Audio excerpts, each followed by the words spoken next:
Hello and welcome to my first video in several months. I'm sorry I didn't put out any content. Um, Basically, there wasn't really much going on in the coin market. I obviously have been ill. I've been trying to work on getting better. I've made leaps and bounds towards a full recovery. Still have odd issues, but I am getting there. And I was just focusing on the stamps. I do apologize about that. I just felt like I couldn't put a video out, I couldn't put the content out and have it at the standard that I wanted it to because I've been having a lot of issues with my cognition. I'd be talking and then I'd lose track of what I'm saying, or I couldn't recall certain words, and it was just a bit of a nightmare, really. It is getting better.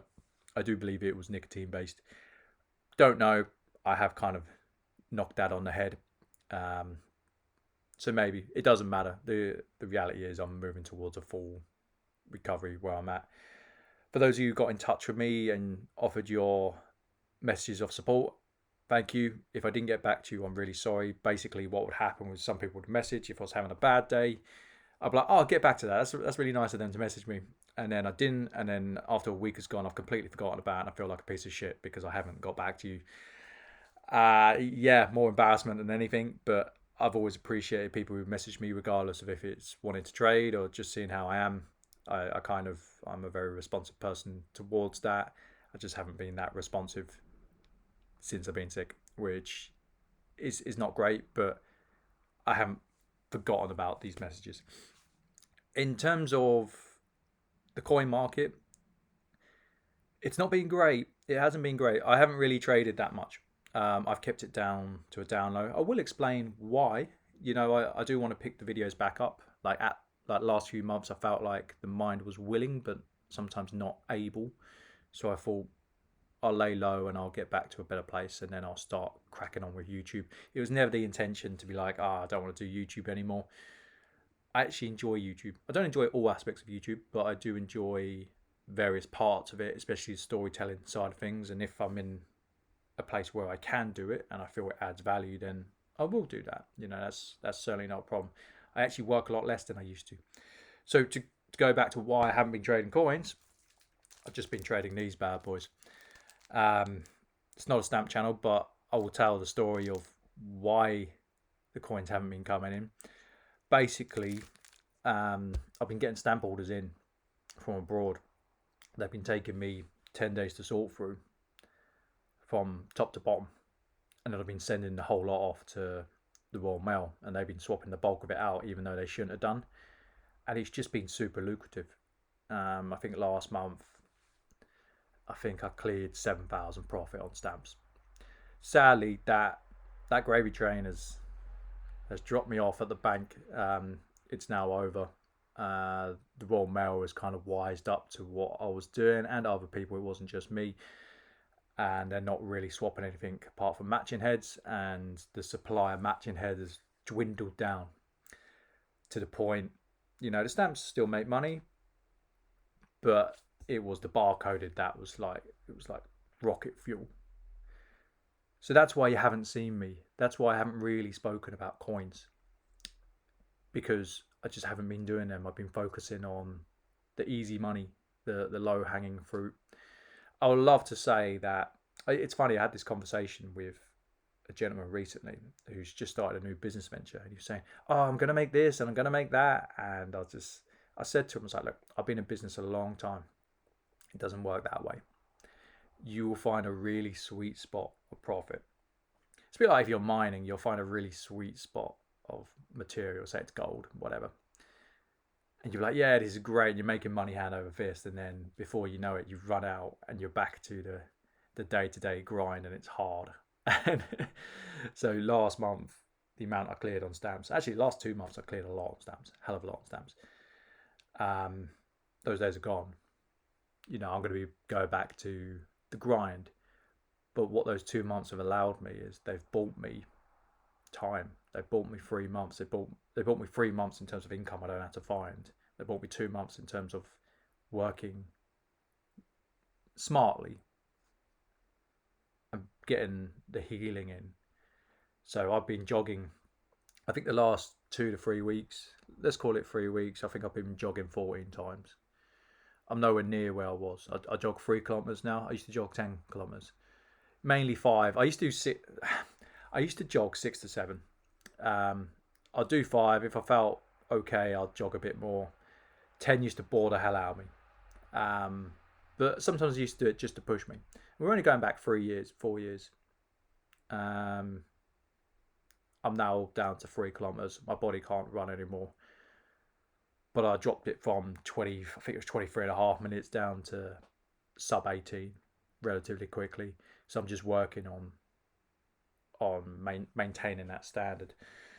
Now I spoke to the therapist and she says you got really bad anxiety, and she was like, I think it's to do with the fact that your body feels like it's going to fail on you, so just take up jogging. And it turns out I can jog, so it's fine. But yeah, the stamps have allowed me to do that. With the coins it's not so possible. It's not possible because it's so crazy all the times and the margins are so thin. Where the market's being at, I just looked at the market and I was just like, let the other dealers fight over it. I'm not fighting over scraps. I've got some very good clientele, but the way the market's gone, it's not pretty. You see established dealers struggling. You see, it seems that's better. There's a lot of people struggling. There's certain dealers that are carved out a niche. I am not sitting. One sec. Can't work. Just sitting at an angle. You see established dealers struggling. You see smaller dealers, they're just not even putting some things up. Like the groups are in a really strange time. I will make a video to talk about the mechanics of why this is. I have spoke about it in the past, but I develop a theory and I poke the bear and I see if the bear reacts. Sometimes the bear's like, yeah, I'm sleeping, leave me alone. Sometimes the bear does react, but I'll build that theory, and that's how I chase my profit as a businessman. So I want to know, it's a bit like with these. I had a theory that they'd swap them out. They did swap them out. Now they won't swap them out. So I turned over every stone whilst I could. I made as much money as I possibly could because it was the most lucrative option for me without doing the least amount of work. With the coins, the mechanics of the market at the moment, it's a lot of work for no money.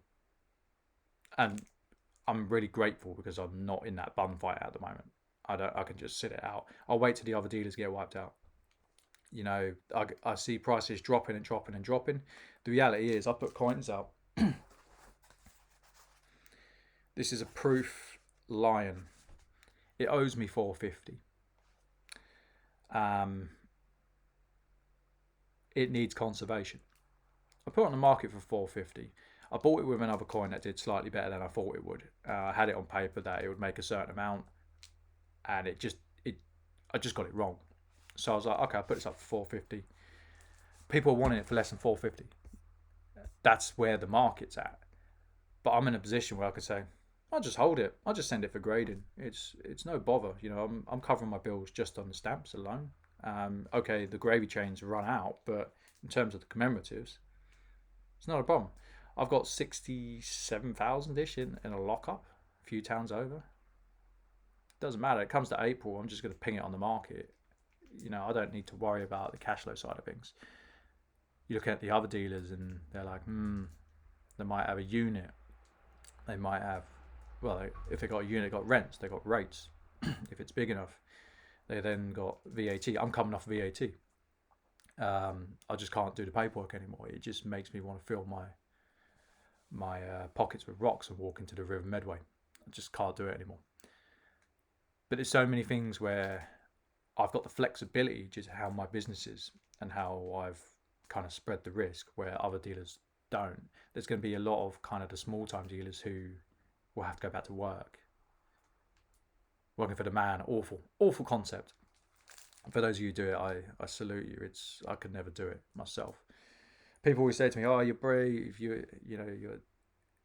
I don't know how you can just run a business." And I'm like, I don't know how people work for another person for 40 years. I can't do it myself. Apples and oranges, I guess. But yeah, for those of you who have supported me, I do appreciate it. I've always appreciated it ever since video number 1. I think we're on video 650-ish. I will be making videos. I do feel I'm in a position to do so now. They will be sporadic. I'm sorry I was gone for so long.